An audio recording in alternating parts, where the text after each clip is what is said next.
বিশ্বনবী সাহাবাদের নিয়ে দাঁড়ালেন, লম্বা লম্বা কাতার হলো। সাহাবীদের কাতারের শেষে সাইয়েদনা জিবরাইল 1,40,000 ফেরেশতাদেরকে নিয়ে জানাজায় শরীক হলেন।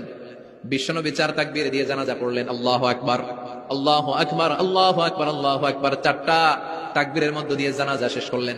বিশ্বনবী তাকিয়ে দেখে সাহাবাদের পেছনে 1,40,000 ফেরেশতা দাঁড়িয়ে জানাজায় শরীক হয়েছে। বিশ্বনবী বললেন, জিবরাইল, কোনদিন তো এত ফেরেশতা নিয়ে কারো জানাজায় শরীক হতে দেখি নাই। ঘটনা কি? কি এমন আমল ছিল আমার মুয়াবিয়ার যে আমলের কারণে মুয়াবিয়ার নামটা আল্লাহর আরশে চলে গিয়েছে? 1,40,000 ফেরেশতার বহর নিয়ে তুমি জানাজায় শরীক হয়েছো। কি এমন গোপন আমল ছিল আমার মুয়াবিয়ার, আমারে বলো। সাইয়েদনা জিবরাইল বললেন, নবী, আপনার মুয়াবিয়া বিশেষ একটা আমল করতো। উঠতে বসতে চলতে ফিরতে সব সময় আপনার এই সাহাবী পড়তে থাকতো, কুল হুয়াল্লাহু আহাদ, আল্লাহুস সামাদ, লাম ইয়ালিদ ওয়া লাম ইউলাদ ওয়া লাম ইয়াকুল লাহু কুফুয়ান